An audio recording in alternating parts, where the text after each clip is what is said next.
la chaîne 3. C'est une première, paraît-il. Alors, vous n'avez jamais accordé d'interview à la chaîne 3 ? Non. C'est vrai, depuis quand même 50 ans de carrière, jamais vous avez accordé. Non, jamais donné d'interview à la chaîne 3, ni à la chaîne 1. Pourquoi, M. Gerouabi ? Je sais pas. Des fois, je trouve rien à dire. Alors, je préfère me taire. Donc, vous êtes né un 6 janvier 1938, donc vous avez 65 ans. Vous en faites beaucoup moins. C'est vrai ? Oui. Alors, dites-nous comment vous avez passé. Donc, on dit que vous êtes un enfant de Belcourt. Comment vous avez passé ? Oui, j'ai grandi à Belcourt. Je suis né à Al-Mouradia. Oui. Et bon, mes parents se sont déplacés à Belcourt. Ce qui fait que j'ai passé toute ma jeunesse à Belcourt, mon enfance plutôt à Belcourt. Vous êtes d'origine kabyle, on dit, M. Gerouabi ? Moi, je suis originaire de Sorlozlan. Ah, d'accord. Je suis un vrai bédouin. Un vrai bédouin. Ouais. Et tout le monde dit que vous êtes d'origine kabyle. Oui, ma mère est kabyle, de toute manière. D'accord. Voilà. Donc, Votre mère est kabyle. je suis un bon mélange. Donc, vous avez grandi à Belcourt. Parlez-nous un peu de votre enfance, M. Gerouabi. On ne connaît pas grand-chose. Ah, ben vous savez, moi, j'ai... Alors, vous êtes issu d'une famille nombreuse. Comment vous avez... non, nous sommes... excusez-moi. Oui. Nous sommes 3 sœurs et moi, un garçon. Un garçon unique. Et j'ai perdu mes parents très jeunes. Mhm.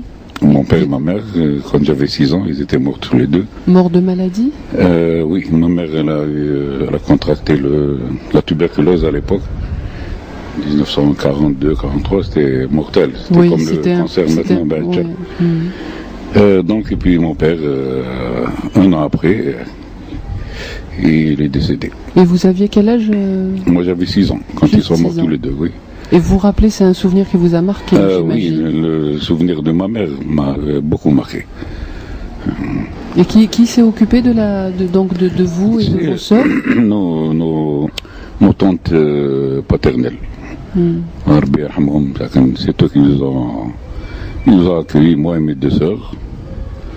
Parce qu'il y en a une qui est la demi-sœur. Et voilà. Et après, vous avez grandi, c'est un peu vos tantes qui vous ont éduqué, mais vous avez senti toujours à chaque fois cette absence des parents ou vous avez pu... Non, j'ai pas... comme j'étais jeune déjà à l'époque, et puis c'est vrai que à la longue, quand on vieillit plus et tout ça, on prend en considération quand même la perte de nos parents, mais sinon, en étant jeune, non. Parce que on a eu beaucoup d'amour quand même par nos parents adoptifs. Oui. D'accord. Alors, et vous avez grandi à Belcourt et vous aviez, paraît-il, 2 passions, occuper votre temps. C'était le football et la musique. Oui. C'était très tôt, ça avait commencé très tôt, oui, cet très amour tôt, pour la musique. Ah oui, ça, c'était depuis l'enfance. La musique, c'était quelque chose qui était ancré en moi. Et le football, bon, parce que tous les copains du quartier en faisaient, donc. Mais la passion de la musique, elle était là, elle était présente dès mon jeune âge. Alors paraît-il qu'à 9 ans, vous avez eu votre premier mandole, M. Gerouabi ? Malheureusement, je n'ai pas eu de mandole. Moi, puisque mes parents étaient décédés, j'avais pas d'argent, donc je pouvais pas me permettre d'acheter un mandole ou quoi que ce soit. Et puis bon, au fur et à mesure, comme on sentait que j'étais quand même assez doué pour la musique, déjà j'avais gagné le premier prix à l'école primaire. On nous faisait chanter et j'ai gagné le premier prix pour l'école. Quelle école vous avez fait, M. Gerouabi ? L'école Olivier. L'école Olivier. C'est à quel niveau ça, à Belcourt ? À Belcourt, c'est dans les hauteurs. Oui. Votre maison aussi était dans les hauteurs de Belcourt ? Oui, dans les hauteurs de Belcourt. Moi, je suis issu de Dar Babor. Je ne sais pas si vous connaissez. Oui, bien sûr. Oui, c'est là, c'est à peu près dans ce quartier-là que j'ai grandi. Et puis la musique, elle est venue par hasard, finalement, on peut dire. Parce que la première fois où j'ai eu un contrat, c'était avec Maïdine Bastarzi. Oui. J'étais déjà passé au musical arabe, comme on dit. Et vous avez eu un prix, paraît-il. 2 fois le premier prix. Mais j'ai pas suivi. Mais vous aviez quel âge à peu près quand vous avez fait le musical? Le musical, j'avais 15 ans. À 17 ans, j'ai signé un contrat avec M. Maïd Bachtarzi qui m'avait remarqué au cours du musical justement. Et il m'a fait signer un contrat où je faisais de la comédie et de la musique. Et est-ce que dans votre milieu familial, à l'époque, donc 52, 51, c'était accepté de faire... Difficilement. Ah oui, très difficile. Vous avez eu du mal à vous faire... Oui, beaucoup. Beaucoup de mal vis-à-vis de la famille qui voyait ça de mauvais œil. Mais la passion était trop forte. Vous y croyez même à votre âge? Vous y croyez à cette passion? Vous vouliez faire de cette passion votre métier? Non. Non. Non, pas du tout. Pas du tout, puisque bon, je chantais pour chanter, c'était pas pour... Vous voulez chanter pour gagner votre vie ou vous chantez parce que... Non, au départ, non, c'était pas comme ça. Mais bon... c'est devenu une chose naturelle finalement, puisque j'avais pas d'autre métier. Je connaissais, je faisais rien de mes 10 doigts. Et vous alliez en parallèle à l'école ou pas quand vous étiez au musical avec Ah non, au musical, j'avais quitté. Parce que, vous savez, à l'époque coloniale, à 14 ans, on vous foutait dehors de l'école. Donc j'étais libre de mes mouvements. Je faisais des petits travaux comme ça, des petits métiers. J'ai fait de la peinture, la peinture en bâtiment, j'ai fait pas mal de trucs. Et de fil en aiguille, nous sommes venus à la chanson. Mais alors, peut-être parlez-nous un petit peu certaines petites histoires de votre enfance à Bilkour, par exemple, des souvenirs de cette... c'est vrai que ça remonte à loin, je veux dire, mais est-ce qu'il y a peut-être des souvenirs qui vous ont marqué quand vous étiez... Oui, le grand souvenir qui me revient, c'est... J'étais pas tellement passionné par la chanson que même en classe, je chantais, en tenant la mesure sur la table. Donc c'est-à-dire je dérangeais tout le monde, quoi. Et à chaque fois que je faisais ça, l'instituteur me faisait sortir dehors à la cour. Mais c'est là où j'ai trouvé encore plus de liberté. Donc je me mettais à chanter à tue-tête. Et puis les copains, enfin les enfants de la classe, ils étaient émerveillés parce que je chantais les chansons de l'époque. Et alors, c'était quoi ces chansons de l'époque, Sigrouabi? C'était les trucs اسمه حسين سلاوي الله يرحمه نتاع اسمه تاني اللي يقدر يتبلى وما يعرف طريق القبلة حسن des chansons de l'époque qui étaient en vogue. Et voilà. Et donc avec Bachtarzi, vous avez rejoint également l'opéra en 1953-54. Voilà. C'est avec M. Bachtarzi que j'ai découvert vraiment la chanson. C'est lui qui m'a donné mes premiers textes, c'est lui qui m'a poussé à faire de la chanson, de la comédie. Et la première chanson, c'était Mgroun Tahwajib, c'est ça? Oui. Écrite par Bachtarzi? Non, c'était c'est comment dirais-je, l'ancien. Ça faisait partie du patrimoine. Voilà. Vous vous rappelez un petit peu du texte? C'était une de vos premières chansons? Non, je me rappelle que واحد الاستخبار فيها هذيك سلبتني بالجبين والحاجب والعين بهم فزت على جميع النسواني مني يا صديق نحلف لك بيمين عيني ما رات مثلها في زماني ولكن ربي بحب هاد العذرا بلاني.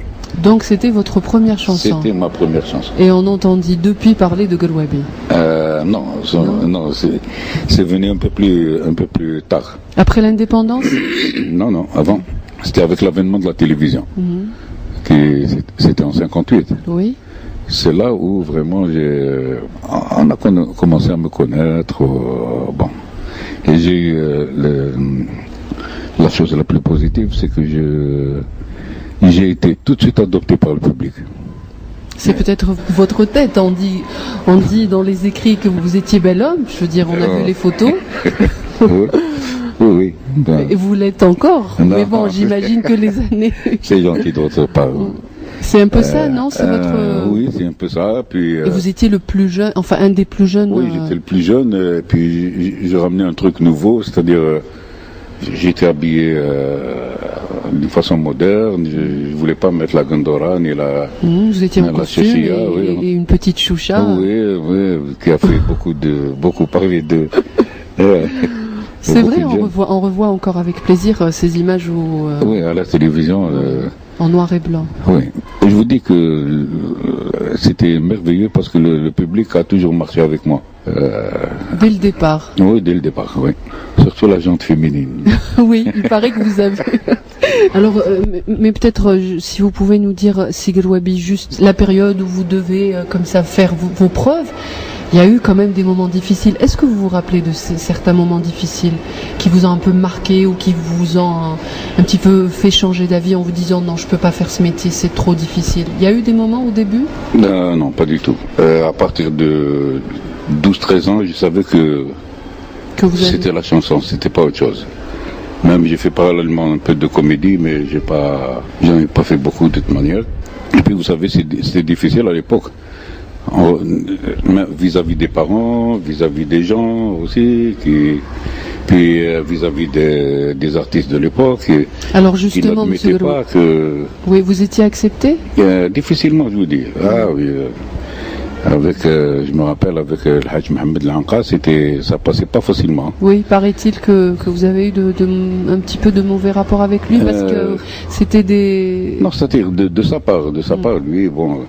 C'était la vedette incontestable. Et il voyait mal la venue d'un jeune qui commençait à déranger tout le monde. Donc, il y a eu beaucoup de prises de bec entre nous. Et comme vous vous rappelez d'une première prise de bec avec le défunt, ça serait bien de nous raconter s'il y a comme ça une histoire que vous avez eue avec lui. Oui, j'ai eu beaucoup d'histoires, mais je préfère ne pas en parler. Au moins une seule, non? Vous l'avez dit une fois dans un journal, il y a quelques années. Peut-être parce que c'était par rapport à la façon dont vous interprétez, c'était des chansonnettes. Eux, c'était des puristes de Chabi, et vous venez... Non, c'était pas moi, c'était pas la chansonnette. La chansonnette, elle est venue après. Et alors, pourquoi on vous a comme ça au début Parce qu'on voyait que le public marchait, et puis c'était bien. Ce gosse-là qui venait déranger un peu tout le monde, ça n'a pas plu aux plus anciens. C'est un peu naturel si vous voulez, mais c'était quand même difficile. Et alors à quel moment par exemple, peut-être juste avant la mort de Lanqa, est-ce qu'il vous l'avez revu plus tard et est-ce qu'il a reconnu en vous De toute manière, vous savez, les anciens maîtres, même s'ils le reconnaissaient, le disaient jamais. Oui. C'était pas. Et puis c'était bien. Ça nous poussait quand même à travailler encore plus. Un peu plus. Mais peut-être parce que vous avez ramené un nouveau courant, c'est Gerwabi, non? C'est-à-dire, les deux courants existaient déjà. Il y avait le courant de l'Hajj Mohamed Lanqa et l'Hajj Mrizq. Vous penchez beaucoup plus sur... Oui, beaucoup plus sur l'Hajj Mrizq qui chantait des chansons de Houzi avec le Chabi. Et c'est ça qui n'a pas plu à l'Hajj Mohamed Lanqa, Allah yarhamou. Il ne voulait pas que je me penche sur l'Hajj Mrizq et pas sur son école, voilà. Pas sur. Mais il vous donnait des petits conseils, il y avait des petits contacts. Racontez-nous comment il était Il y avait beaucoup de contacts, mais on parlait jamais de chansons jamais. À aucun moment vous discutiez. À aucun moment on discutait de ça. Ils étaient très avares de leur savoir et de leur. Donc il ne fallait pas compter dessus. C'était pas possible. Non, pas Je veux dire, donc pour vous, pour que vous puissiez à l'époque apprendre ou tirer quelque chose, c'est d'aller assister quand ils font des répétitions ou voilà, c'est comme ça que ça se passait. Quand ils faisaient des fêtes aussi, des baptêmes, des mariages, on assistait à beaucoup de mariages c'est à partir de là où on a pris quand même quelques armes pour faire de la chanson après. Donc personne ne vous a rien appris. Je veux dire, vous avez appris dans le tas. Ah oui, moi j'ai appris dans le tas. il y avait le Hajm c'est Maïdine Bastarzi, je vous ai dit tout à l'heure, qui m'avait donné les premiers textes et tout ça. Mais sinon, je me suis fait tout seul. C'est un peu prétentieux peut-être de le dire, mais c'est comme ça. Après l'indépendance, vous rencontrez Mahboubati. Oui. Et c'est un peu aussi... Ah oui, avec Mahboub, on a fait beaucoup de travail. On a créé ce dérivé de Chabi. Vous appelez ça dérivé de Chabi? Bien sûr. Certains disent chansonnette de Chabi. Voilà, certains l'appellent chansonnette. On peut dire chansonnette parce que c'est pas de grands textes par rapport aux anciennes qasidas de Chabi. Mais on a créé un style qui a ramené beaucoup de jeunes, à s'intéresser à cette musique d'abord. Et puis par la suite, ils se sont penchés sur la qasida. Comment est passée votre rencontre avec Mahboubati? Il est venu vers vous? Il faisait partie de l'orchestre de la station d'Alger. Donc moi je passais de temps en temps. Et il m'avait entendu et c'est à partir de là où... Vous avez commencé à travailler avec lui, oui. Alors comment est venue le Barah, celle qui vous a... Le Barah, c'était d'inspiration d'Aznavour. Il y a encore, j'avais 20 ans. Moi, j'avais pensé à faire un truc comme ça. Et j'ai soumis l'idée à Mahboub, qui a finalement trouvé ce que vous connaissez là. Oui. Et je crois que cette chanson vous va très bien, Monsieur Garouabi. Oui. À l'époque, quand vous la chantiez, et maintenant également. Exactement. Ça n'a pas beaucoup changé. Et puis c'est là où il y a eu vraiment un lever de rideau,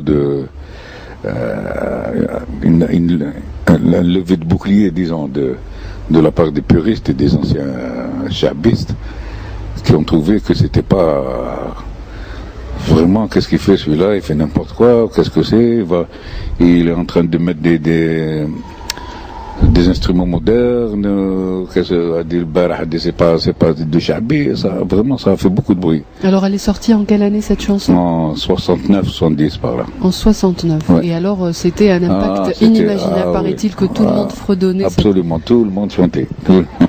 Tout le monde dansait dessus aussi. Ouais. Et les puristes étaient pratiquement choqués. Très choqués, franchement. Ça devait pas être facile, non, Sigrid Wabi? Oui, mais vous savez, moi je suis un fonceur, moi je m'en fous de ce qui peut arriver. Moi, même pour moi, c'était risqué de chanter des trucs comme ça, puisque c'était pas du Chabi, du vrai Chabi. Du pur Chabi. Oui, mais j'ai pris ça sur moi, j'aurais pu me casser la gueule. Et non, le contraire. Non, le contraire. Voilà. Oui. Beaucoup de choses. On a fait des choses merveilleuses, comme Sbayet Zouj, comme Hakmet, comme Mgouani Sahran, comme Johara. On a fait des tubes, vraiment des... C'est un des rares avec qui vous avez le plus travaillé. C'est le seul. C'est le seul. C'est l'unique. Et ça se passait bien, vous travailliez? Très très bien. On s'entendait très très bien. Et vous avez travaillé longtemps avec Mahboubati? Ah oui, on a fait beaucoup de choses. Lui, c'était un surdoué, franchement. Il faisait les paroles et la musique. Et c'était quelque chose de ce qu'il a de bien, c'est-à-dire il a composé pour tous les chanteurs, mais à chaque fois, c'était différent. Ce qu'il me donnait à moi, il ne pouvait pas le donner à quelqu'un d'autre. Oui. Et vice-versa, quoi. Il a donné des chansons à tout le monde, à tous les Chabis. Mais il avait commencé à travailler beaucoup plus avec vous. Il avait travaillé avec d'autres avant moi. Mais qu'est-ce qui lui plaisait le plus en vous? C'était la voix, ou c'était parce que la voix, vous ramenez surtout la voix, et puis la façon d'être, la façon de chanter, tout ça. Alors vous avez fait des enregistrements à la télé, vous vous rappelez? Des enregistrements? Oui, avec votre costume. Ça se passait comment? Ce qu'on voit à la télé maintenant, c'est ces images. Oui, vous vous rappelez de ces images? Bien sûr. Alors ça se passait comment? C'était à l'époque, c'était la coqueluche. Oui. Donc ça marchait à tous les coups. Ça marchait à tous les coups. Et comme j'étais très soucieux de mon apparence extérieure, alors j'étais toujours bien sapé, toujours... le costume, la chemise... toujours le costume, peut-être pas tout le temps, mais c'était vraiment d'une façon moderne. Quand j'étais passé au musical, j'ai pas suivi, j'ai pas cherché à continuer. Bon, je connaissais personne à l'époque, j'étais tout jeune. Et une fois, il y a un copain à moi qui faisait de la sonorisation. Il allait faire de la sonorisation à l'Opéra d'Alger. il allait placer des micros pour Abdelrahman Aziz qui chantait le soir.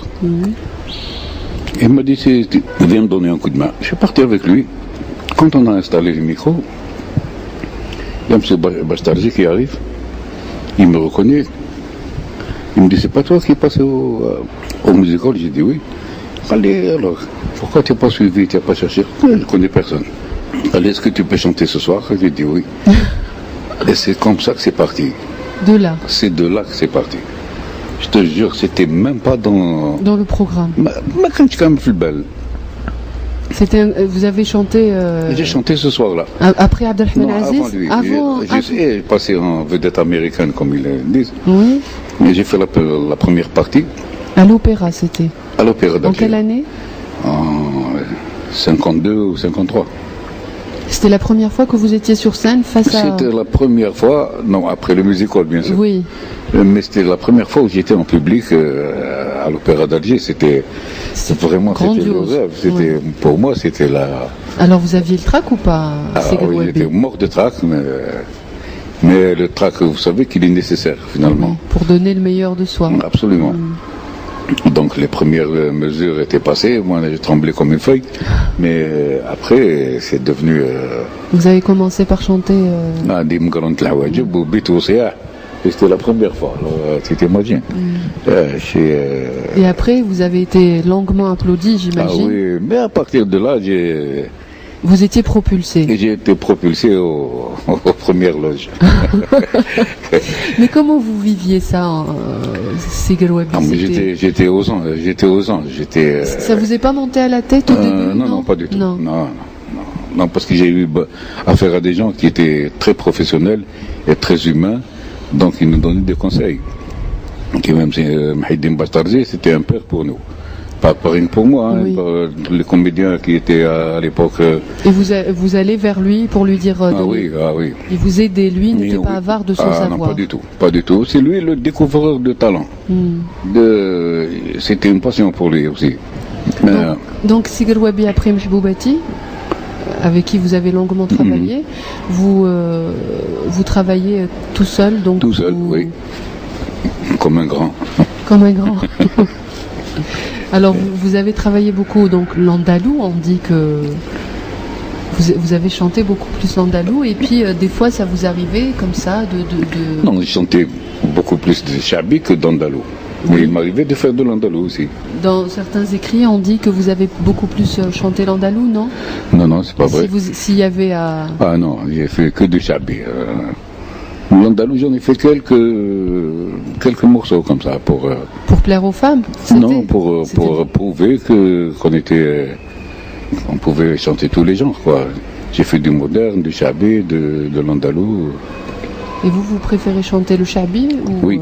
Oui. Donc le qsaïd. Qsaïd, oui, c'est là où je m'exprime le mieux. Oui. Ouais.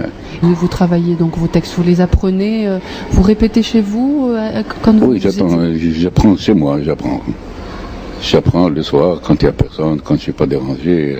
Et puis bon, il y a les amis aussi qui sont là, qui te disent ça c'est bon, ça c'est pas bon. On prend l'avis de tout le monde. Oui, voilà. Enfin, surtout des proches. Oui, exactement. Et les textes, vous les choisissez donc, vous interprétez très bien le Harraz, on vous l'a toujours dit. Oui. Et c'est particulier. Il paraît que vous aimez... Oui, il y a beaucoup de chansons que finalement que j'ai marqué un peu. Et vous aimez également la poésie marocaine, paraît-il? Moi j'aime toutes les poésies. Oui. Algériennes ou marocaines, parce que il y en a beaucoup. Ils ont beaucoup d'auteurs là-bas. Et puis, vous savez, la chanson, c'est quelque chose de merveilleux. Je pense que c'est le moyen le plus sûr de s'exprimer. La chanson. Il y a des artistes, il y a des peintres, mais dans la chanson, c'est là où... Et vous pensez que c'est la voix ou c'est la façon dont vous interprétez les qsaïd et les chansons? Oui, mais tout est relatif là. Oui, mais vous-même, qu'est-ce que vous... Je pense qu'il y a la voix d'abord. C'est primordial. Parce que quand vous dites chanteur, vous dites voix. Et puis il y a la façon d'interpréter les choses. Parce que moi j'ai été comédien. Donc je sais interpréter les textes. Et vous jouez avec les mots et vous... Quand il faut rire, il ne faut pas pleurer. Quand il faut pleurer, il ne faut pas rire.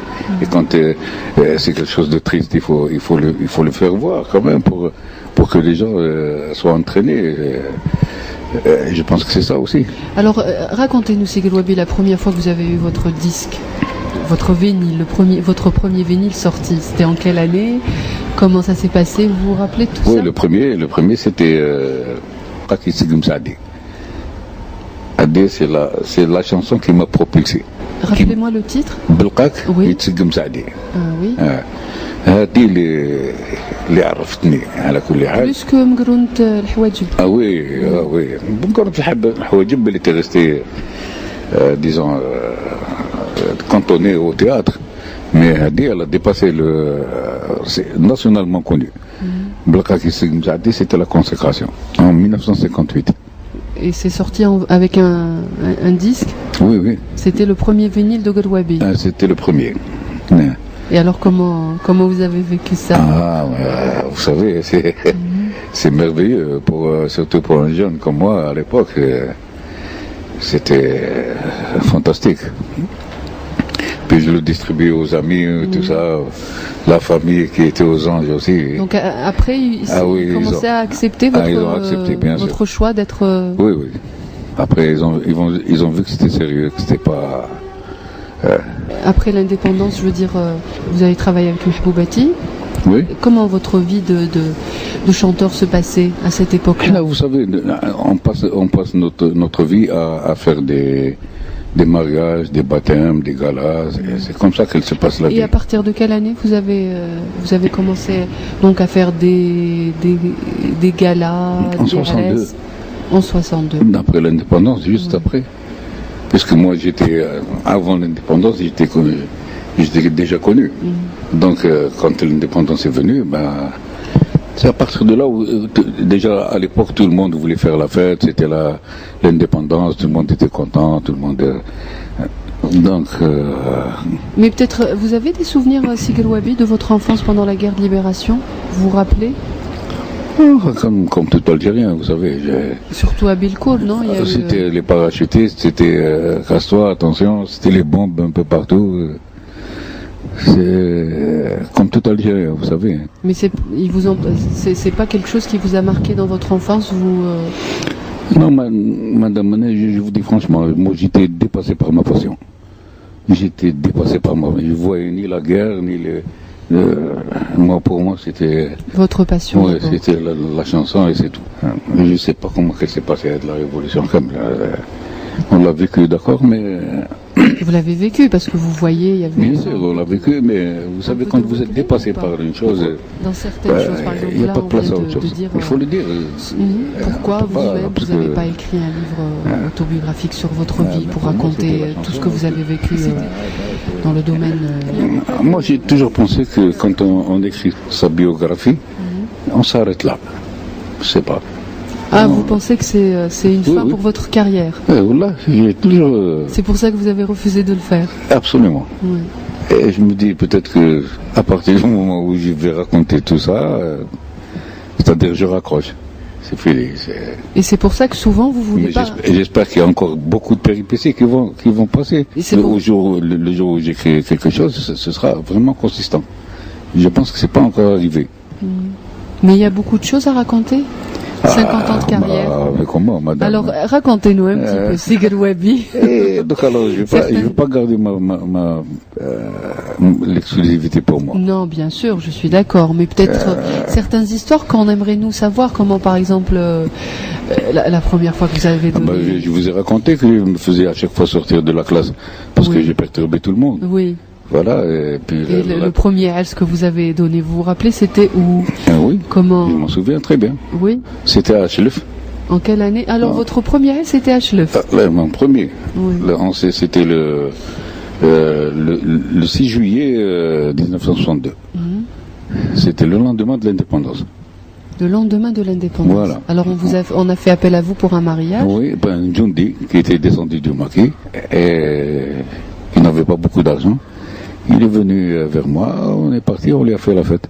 À Chef. C'était pour les hommes, je vous avais fait l'Ars pour les hommes. Ah, bien sûr. Pour les femmes, c'est venu bien après. Alors, les jours où c'est devenu mixte. Oui. Sinon, c'était des machos. Et vous, quand ce Hajj, ça a dû sûrement vous marquer. Je veux dire, alors, vous aviez votre table. Ah oui, et tout un orchestre, c'est que même on voulait me prendre l'argent. L'argent? Même l'argent, ils voulaient me le prendre. C'était le Rishqa. C'est pour ça que ça m'a marqué. Et après, vous avez pu la récupérer? Ah, bien sûr, bien sûr. Ouais. Et donc, vous aviez votre orchestre avec qui vous sortez Ah oui, c'était pas mon orchestre, c'était des musiciens comme ça que je connaissais, mais c'était pas encore un orchestre bien établi et comme bien appris. Mais en quelle année vous avez eu votre orchestre bien établi? Peut-être en 64, 65, ça y est. Alors il était composé par des gens que vous-même vous avez choisis C'était des anciens musiciens qui étaient là avant moi, bien sûr. Vous vous rappelez de certains noms, par exemple? Oui, il y avait Jafar Bey Mhaïdin, Allah yarhamou, وكان اسمه علي وات mon fils, Derbouka. Enfin. Qu'est-ce qu'il vous fallait pour Derbouka, Mbonjo. À l'époque, il y avait un mandol avec moi, Ahmed, Allah yarhamou. Derbouka ou Taro, c'est tout ce qu'il fallait. Et vous jouez à la guitare? Oui. Et c'était vous l'avez acheté avec vos sous, votre première guitare? Bien sûr. Alors elle coûtait combien? C'était pas cher à l'époque, en comparaison de maintenant. C'était 45 000, je crois. Et c'était où? Ici, à Alger? À Alger, oui.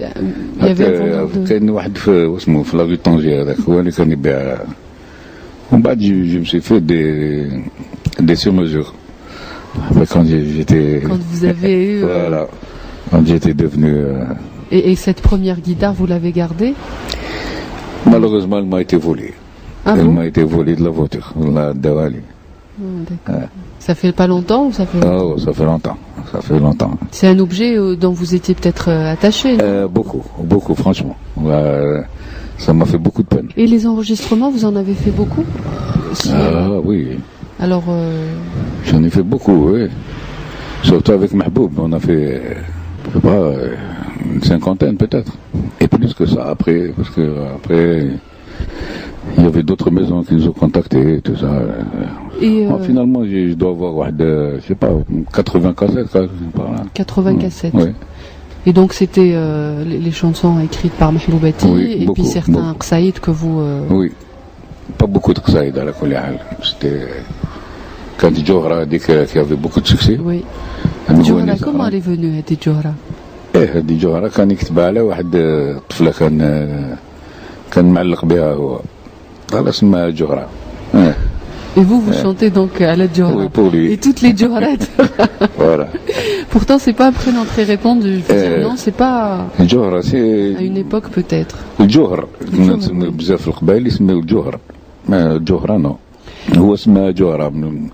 من كثرة اللي يحبها اسمها Djouhra. Là, Gerwabi, bon, on peut dire que vous êtes une école qui a beaucoup de jeunes qui essayent de vous imiter. Oui, c'est vrai. Après 50 ans de carrière, vous voyez... Beaucoup de jeunes actuellement, beaucoup d'imitateurs, quoi. Alors, vous trouvez que c'est de bons imitateurs? Il y a de la relève? Non, mais ça restera toujours des imitateurs. Il faudrait qu'ils trouvent leur voix. Bon, c'est bien, parce que moi personnellement aussi, في حياة الحاج مرزق الله يرحمه. Vous imitez, oui. Mais après, j'ai trouvé... votre propre... C'est-à-dire que j'ai chanté avec ma propre voix. Donc c'est bon ou là c'est pas bon, mais c'est comme ça. J'aurais pu rester à imiter le Hajj Marizaq peut-être toute ma vie, mais c'était pas possible. Hajj Marizaq, vous arrivez à l'imiter parce qu'il a une certaine façon d'encre? Oui. Moi, j'ai toujours connu votre voix. En étant plus jeune. Quand j'étais plus jeune, je l'imitais beaucoup. Mais après, il fallait se rendre à l'évidence, il fallait trouver sa voie personnelle. C'est comme ça que ces jeunes, il faudrait qu'ils trouvent leur voie. C'est bien qu'ils m'imitent ça, c'est bien, mais après...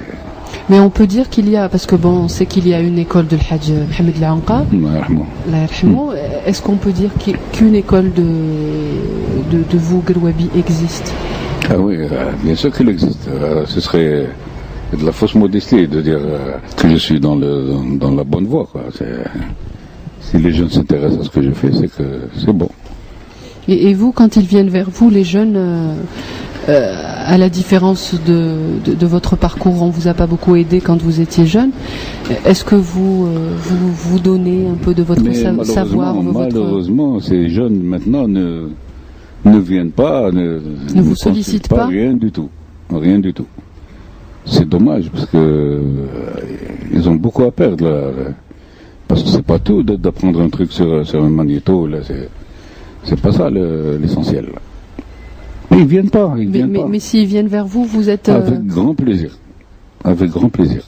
Mais à un moment donné, vous aviez un projet, Guelwabi, de faire une association qui s'appellerait, oui, en France. Vous l'avez faite, la Hachmiya? Non, ça n'a pas marché, malheureusement. C'est dommage parce que maintenant, au moins, on se donne la peine d'aller vers les anciens pour demander à tenir Qsida ou la famille ou Abdelkoladi ou la Khara. Ils ne viennent pas, ils ne demandent rien. Mais vous pensez qu'il y a une certaine relève quand même? Qu'est-ce que vous voulez dire? Le Chabi ne sera pas perdu? J'espère bien. Mais il faudrait un peu plus de rigueur, madame. Dans quoi, par exemple? Vous pensez qu'il faut un peu plus de rigueur? Dans tout, dans l'interprétation, dans le... comment dirais-je, il faut que les textes soient... respectés. Bien sûr. Maintenant, c'est malheureux parce qu'on entend certaines qsaïd qui sont massacrées. C'est dommage. Il faudrait qu'on trouve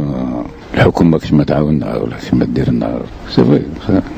Pour pouvoir essayer au moins d'aider ces jeunes. Voilà, dans le bon sens. Bien les encadrer. Exactement. Et vous êtes prêt à faire ça? Bien sûr, avec grand plaisir. Parce que le Fennahada, maintenant, c'est devenu une nécessité. Il faut qu'il survive à tout ça. Parce qu'il y a beaucoup de courants maintenant, avec le rail, avec le machin. Il faudrait qu'on puisse sauvegarder ce grand patrimoine. Sinon, il va disparaître. Alors, donc, pendant longtemps, donc, vous avez fait des RS, mais en 1996, vu les événements qu'a connus l'Algérie, vous quittez le pays pour aller à Paris, donc en France. En 95, oui. En 95, et vous êtes resté 4 ans là-bas. En parenthèse, vous vous êtes exilé. Oui. Ça devait pas être dur pour vous? Si, c'est très dur. Alors racontez-nous un peu cette période, comment c'est passé? Vous savez, quand on débarque dans un pays qui n'est pas le nôtre, tout est à refaire, quoi. Vous avez commencé à faire des RS également pour subvenir un peu à vous? Des galas surtout, parce que l'RS n'a pas beaucoup tout le monde. Des soirées? Mais il y a beaucoup de soirées, beaucoup de galas. Enfin, on n'a pas été très malheureux, vu que, c'est-à-dire, maintenant on est connu. Oui, vous avez une renommée internationale. Ça aide beaucoup. Mais c'est difficile. C'est vraiment difficile. C'est pas notre milieu, c'est pas nos coutumes, nos mœurs, tout ça. Ça vous manque quand vous avez toujours évolué dans un pays. Du jour au lendemain, on est déraciné, Mais comment vous... C'est pas évident. Vous n'êtes pas rentré donc pendant 4 années en Algérie? 5 ans. 5 ans. Oui. Et هذيك الحرقة حرقة كبيرة. Alors justement, à votre retour, vous avez un peu chanté la tragédie Guelwabi qu'a vécu le pays, donc Choufou Massar fi Bladi. C'est vous-même qui avez écrit ce texte? Oui. Alors donc, c'était en quelle année? 96, 17 ou bien plus tard? Un peu plus tard, 98 par là. Comment ça s'est passé? C'est que toute cette tragédie, avec tout ce qu'on entendait dire par les médias français, par la télévision, tout ça, donc il fallait... On ne peut pas rester indifférent devant tout ça. C'est à partir de ce moment-là que j'ai écrit des Choufou Massar. En étant en France, vous l'avez écrit? Oui, non, en étant là-bas. Ouais. En étant là-bas, J'ai écrit توحشت البهجة, j'ai écrit beaucoup de choses. ما توحشت البهجة ما نطول شي نعمل دار, je sais pas سمعتها. Oui, bien sûr. Et قلت لك c'est difficile de vivre dans un pays qui n'est pas le nôtre. On retrouve rien, on n'a plus de repères finalement. On n'a plus de repères du tout. Et paraît-il, vous passiez votre temps dans les quartiers où il y avait beaucoup d'Arabes. Bien sûr. Ah, c'est certain ça. Parce que comme on dit qu'en chasse le naturel, il revient au galop. Par exemple, dans la journée, tout le monde est en train de travailler, mais le soir, chacun cherche à être en contact avec sa race, avec son sang. Oui. Moi, يقدر يتكلم بالعربية ولا قال السلام عليكم واش راكم. Quand tu passes toute ta journée avec des Français, mais il n'y a pas tout ça. Donc, tu vois, le portugais cherche le portugais, l'italien, le français. Donc, on ne réchappe pas. Mais quand on est artiste et quand on vit comme on a tous vécu, on est tous algériens. Quel est le sentiment? Vous aviez un peu de la rage comme nous tous de voir tout ça? C'est sûr. On ne peut pas être indifférent devant tout ça. Tous ces massacres qu'a vécu. Ah, bien sûr, bien sûr. C'est nos frères, c'est nos sœurs, c'est notre famille qui s'en allait. On est obligé d'avoir la rage au cœur. Et puis, il n'y a pas que ça. Et puis, les Français, à chaque fois, ils te demandent alors, qu'est-ce qui se passe dans ton pays? Ça va pas, machin. Donc, ça te retourne. Et donc, vous revenez en 97, 98? Non, je suis revenu en 2001. En 2000. Et alors, comment a été le retour? Fabuleux. Beaucoup d'émotions. Beaucoup d'émotions. Quelle est la première des choses? Quel est l'endroit que vous avez visité le premier après votre retour? Moi, je suis venu, j'ai parcouru tout Alger le soir. Le soir, 2h du matin. J'ai parcouru toute la ville. J'ai parti de Saint-Eugène jusqu'à la Casbah, le Belcourt. J'ai vu toutes les anciennes bâtisses, les anciens quartiers. Je suis très nostalgique de cette manière. Voilà la première chose que j'ai faite. Et après, doucement, vous avez pu... On s'est remis dans le bain, on a retrouvé les amis, on a donné des galas.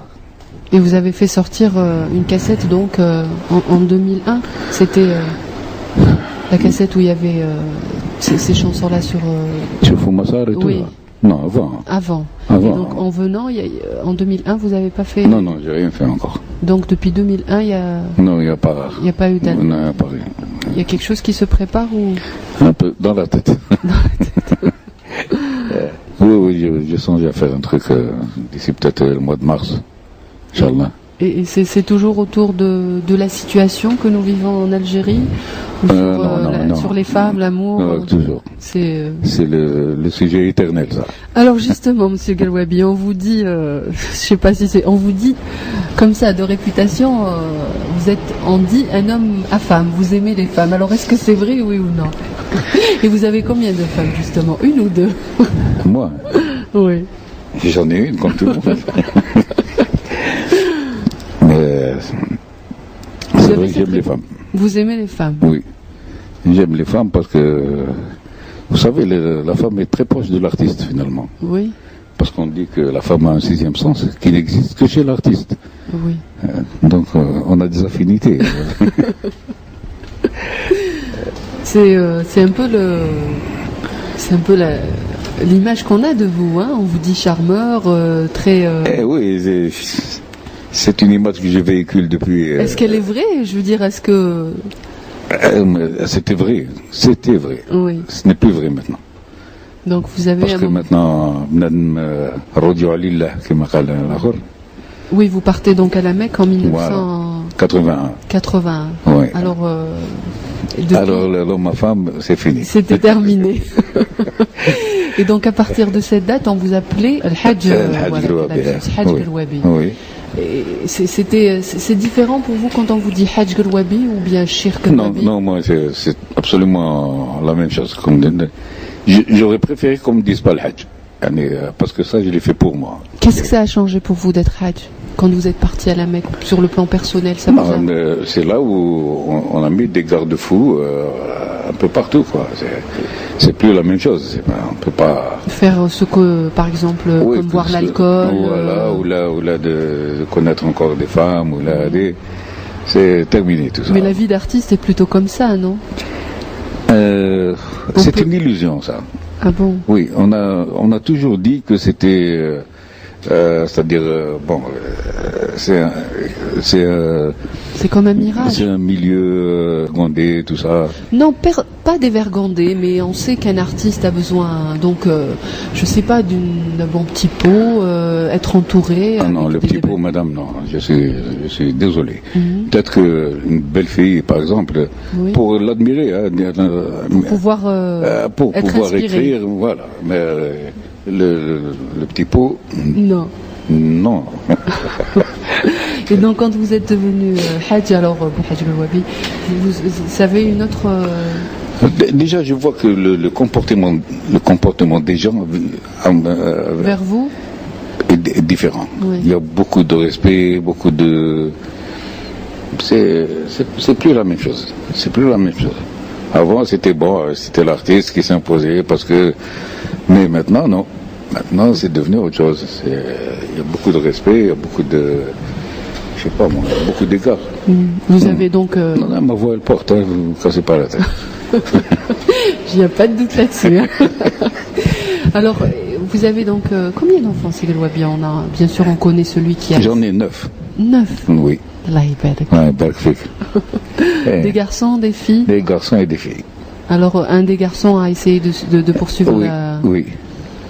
Il essaye. Il essaye. Il essaye, oui. Oui. Et les autres n'ont pas voulu...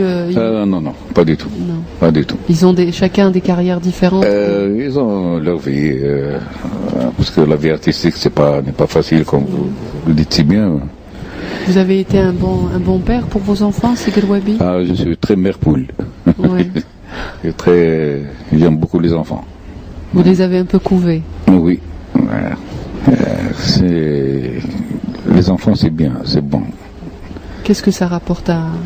Je sais pas, c'est une sorte d'assurance.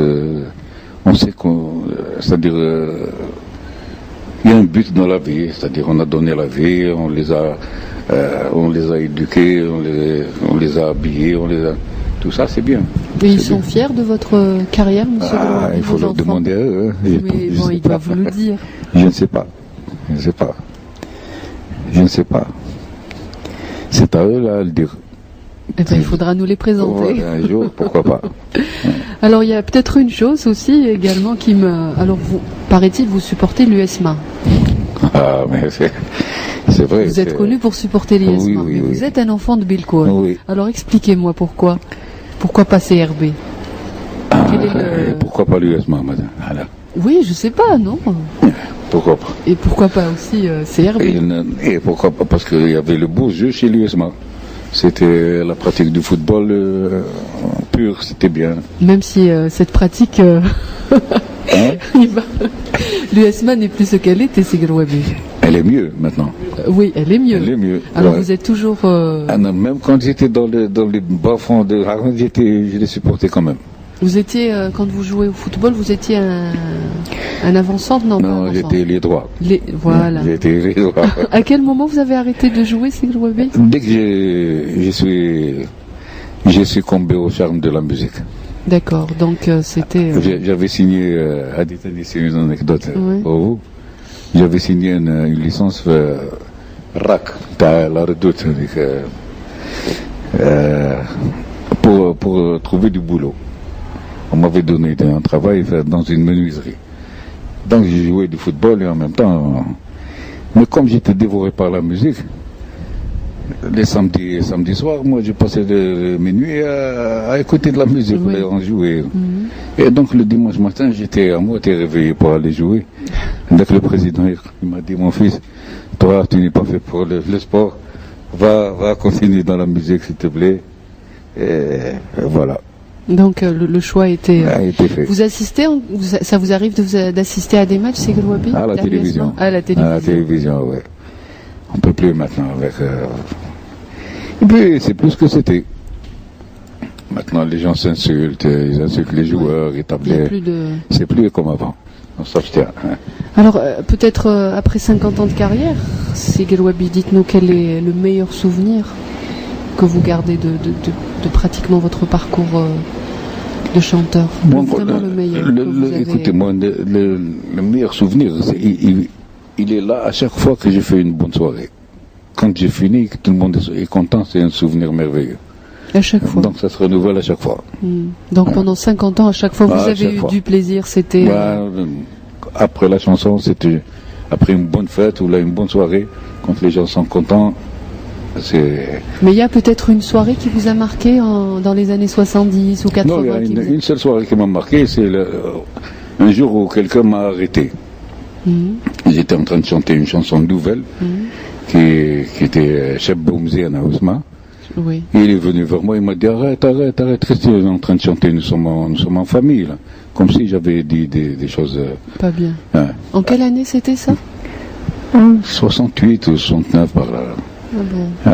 Arrête, ça c'était un mauvais souvenir. D'ailleurs, j'ai plus chanté cette chanson jusqu'à présent. Vous la chantez plus? Je ne l'ai pas chantée. À chaque fois que je vais la chanter, je me rappelle le truc. Et ça vous a refroidi? Ah oui, absolument. Et c'est une très belle chanson, c'est dommage. Et pourquoi vous pouvez peut-être essayer maintenant? Donc là, c'est fini. Mais après 50 ans de carrière, Sigal Wabi, c'est quoi le secret? Votre voix est toujours la même. Vous prenez tous les matins du miel? C'est le don de Dieu. La voix, c'est un don de Dieu. Et je peux vous citer un exemple. Par exemple, Edith Piaf, qui était cocaïnomane, opiomane.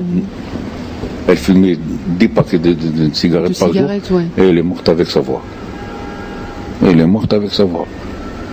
J'ai jamais soigné ma voix, ou j'ai pris des trucs, ou rien. C'est naturel, c'est tout. Même quand vous avez une angine, tout. Je vous donne ma parole que j'ai jamais arrêté de chanter, malgré même le rhinopharyngite, tout machin, mais alhamdoulilah, je me plains pas. Ma voix est toujours là. Quand vous êtes sur scène et que vous chantez comme ça, est-ce que vous aimez, parce que souvent maintenant on assiste ces dernières soirées quand on vient voir votre spectacle, les gens font des you-you, vous commentent. Alors comment vous sentez, Sigal Wabi? Je me sens aux anges. Vous aimez cette osmose que vous avez avec le public? Comment? C'est primordial, ça, c'est vital. Parce que ça apporte un plus à ce chanteur. Quand tu vois que les gens s'intéressent vraiment, et puis là, ils sont là à communiquer avec lui, il est obligé de faire un peu plus. Ça, c'est un stimulant, tout ça. J'adore. Vous adorez? J'adore, ouais. Même quand il se lève danser? Bien sûr, pourquoi pas. Parce qu'on dit que le chabi n'est pas fait... Non, pourquoi? Le chabi, effectivement, on ne peut pas danser du début à la fin. À la fin, il y a toujours des mouvements rapides pour que les gens dansent. Mais moi, je veux bien qu'on écoute et qu'on comprenne ce que je dis. C'est mieux, je pense. Alors, votre qsida préférée? Oui, que vous aimez? Que je les aime tous. Non, mais il y a une, j'imagine, particulière. Non, c'est pas possible. Donc, vous pouvez faire la différence. C'est comme ça, bien sûr. Parce que je me suis donné de la peine pour l'apprendre et pour la composer, pour faire la musique dessus et tout. Je ne peux pas aimer une qasida plus que l'autre.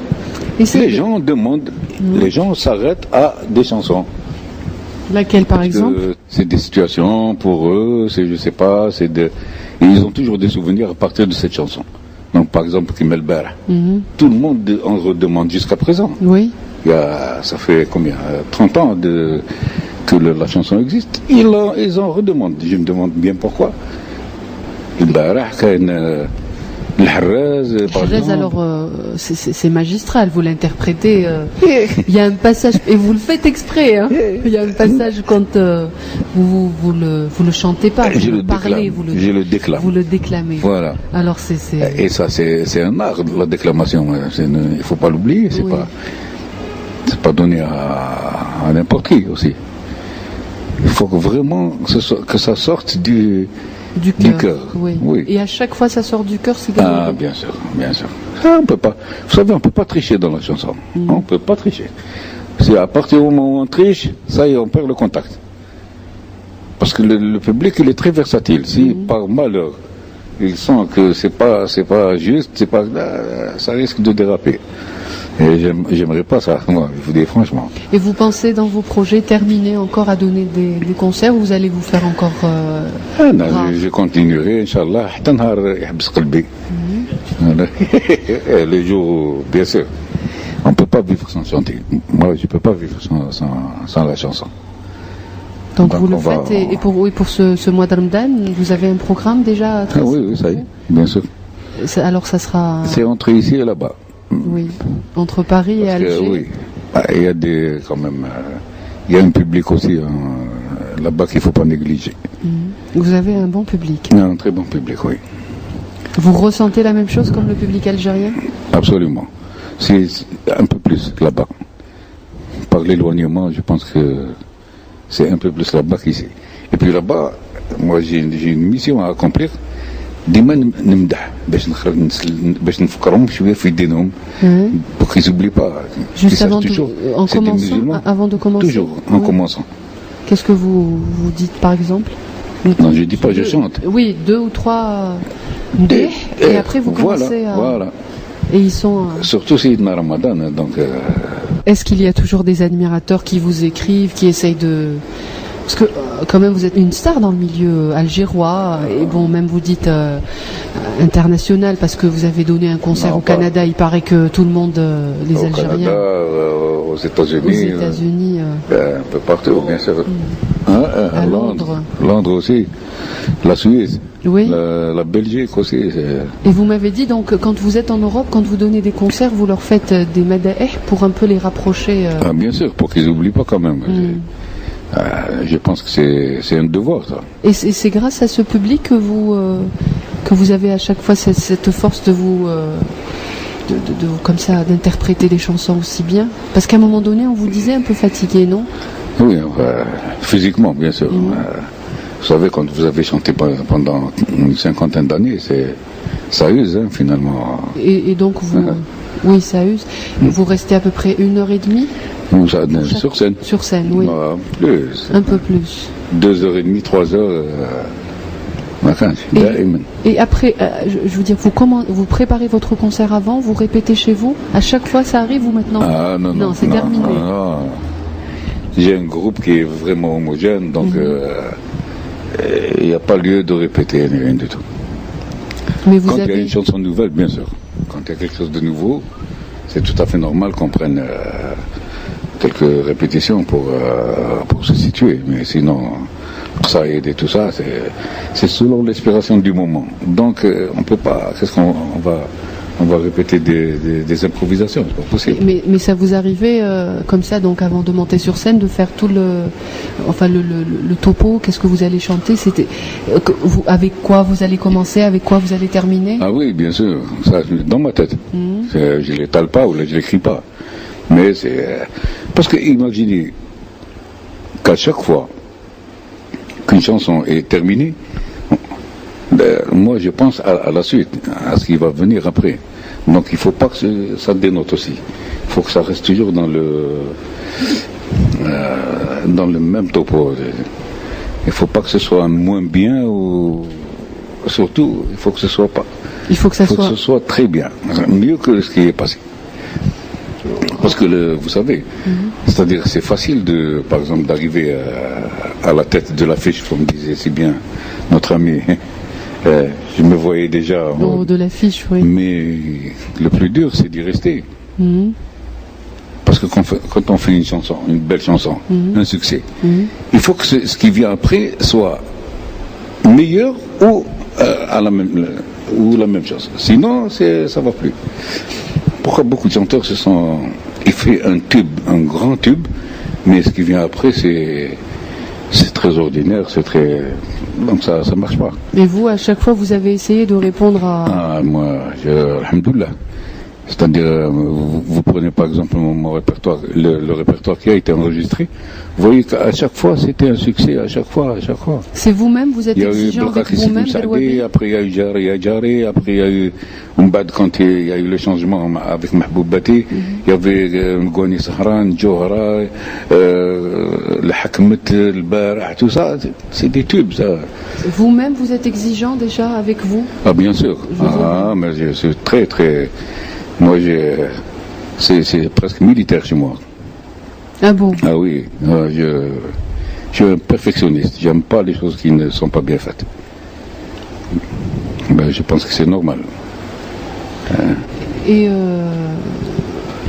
vous avez fait des RS à l'époque, dans les années 70 ou 80, avec... on a fait appel un peu à vous, des gens, des personnalités algériennes dans le monde politique. Vous avez donné des soirées privées? Vous avez fait ça? Non, pas de privé, non. Non. Mais des personnalités, vous avez eu des félicitations, par exemple, de gens dans le monde politique qui vous appréciaient, qui venaient... Oui, bien sûr, il y a toujours des gens qui nous apprécient, mais... Comme qui, par exemple? C'est-à-dire, on n'a pas beaucoup de contact avec ces gens-là. Donc... Mais vous vous rappelez, par exemple, un concert où il y avait un homme politique important qui est venu assister? Oui, une fois, c'était le secrétaire En quelle année? je sais pas... Entre les années 78, par là. Mehri. Oui. Il était secrétaire du FLN, c'est ça? Oui. Il est venu me demander une chanson qui fait partie du patrimoine. C'est l'histoire d'un corsaire. D'un corsaire, oui. Elle est très belle. Il était fou de cette chanson. Et voilà la seule personne qui m'a... On dit également que, je ne sais pas si c'est vrai, que vous demandez que votre cachet est assez élevé quand vous faites des RS. C'est vrai, Sigar Wabi? Je vous jure que j'ai jamais été payé en conséquence. Je n'ai jamais été payé pour l'effort que je fournis. Soyez-en sûrs. J'ai toujours été sous-payé. Jusqu'à présent? Jusqu'à présent. Pourtant, on dit, on dit. Ouais. On dit. Vous savez, les on dit. Mais non, mais la réalité est tout autre, franchement. Mais après 50 ans, quand même, vous êtes un des chanteurs qui a bien gagné sa vie, je veux dire. Oui, mais je me plains pas, alhamdoulilah, mais c'est pas astronomique. Hein. Pourtant, hein. Pourtant, quand on ramène des étrangers, vous savez, on les paye à coup de devises fortes. Hein. Et puis, c'est des sommes, et je vous dis pas. Hein.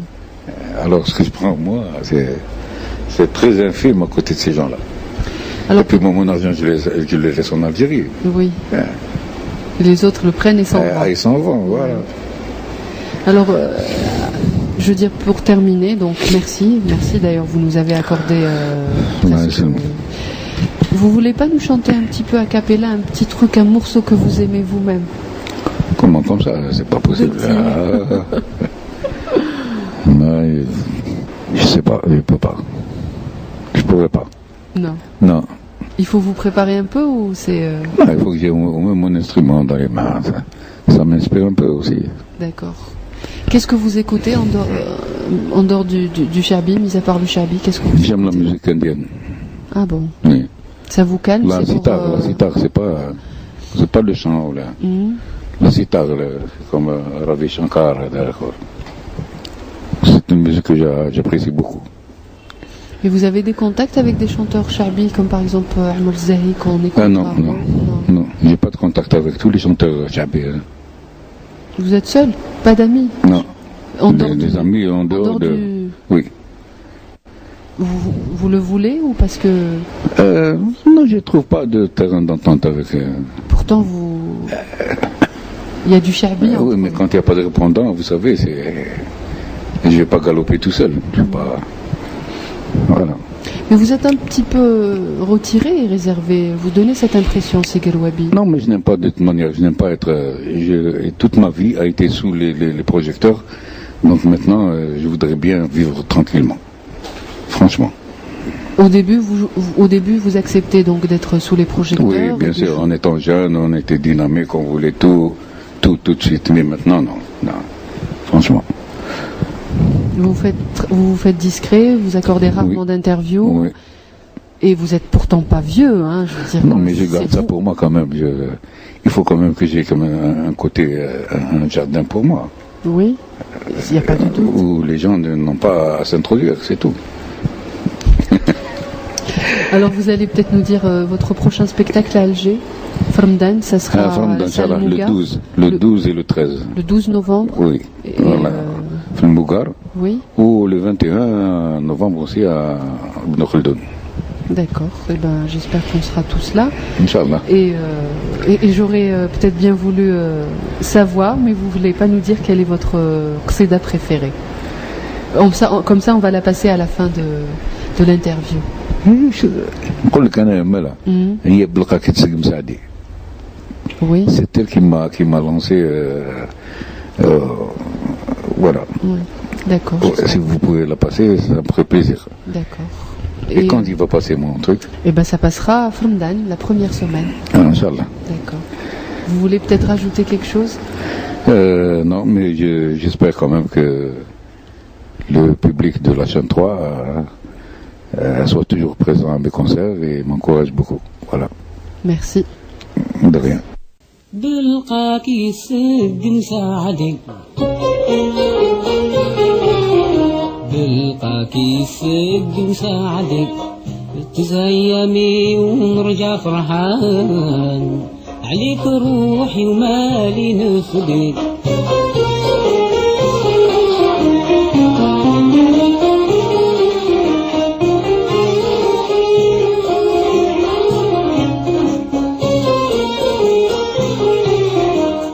يا العذر عليه يا حني فراقك زاد لي شيطان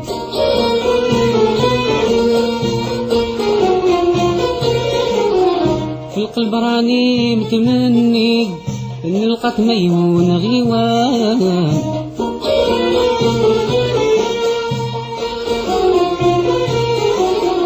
وعلاش يا وليف تهجرني مغروم بك طول زمان طاح كل شي فار يا وعدي طاح كل شي فار يا وعدي دموع سيالة طهرت الأعيان ما صبت كيف نلقى سيدي تلقى يسلم مساعدي تلقى يسلم مساعدي تزيمي ونرجع فرحان عليك روحي ومالي نفدي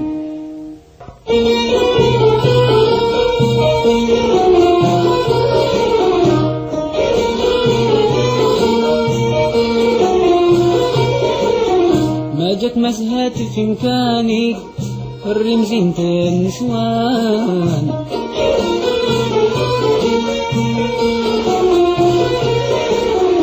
مش انت الجبين عانيق وش فرم دبر نعسان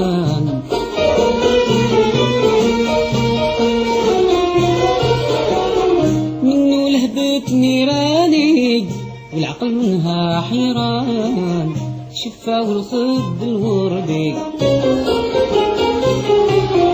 شفا والخد الوردي والهد كتفافاح في وسط جنان وشعارك الحرير مسدي تلقى يسلم مساعدي تلقى يسلم مساعدي تزهيمي ونرجع فرحان عليك روحي ومالي نفديك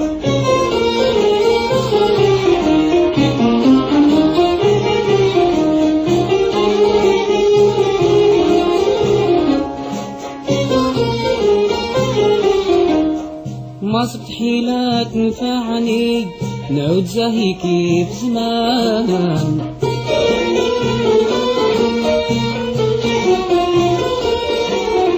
الفرح والغزال يجيني نغنم فرجة والسلوان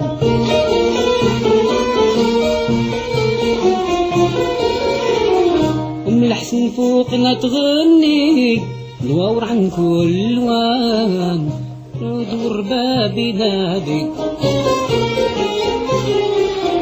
العود وربابي نادي دور من المايا ونغمة زيدان نهنا ويزول نكادي بالقار يسوق مشعلي بالقار يسوق مشعلي تزيمي ونرجع فرحان عليك روحي ومالي نفديك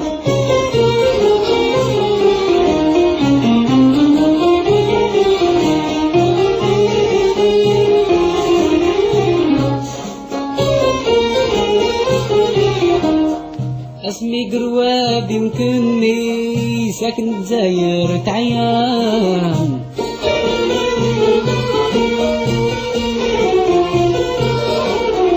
نطلب ربي يمنعني من الجحيم بجاه عدنان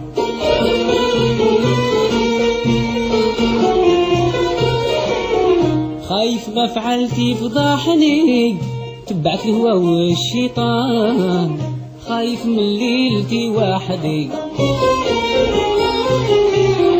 خايف من ليلتي وحدي لابد بالتوبة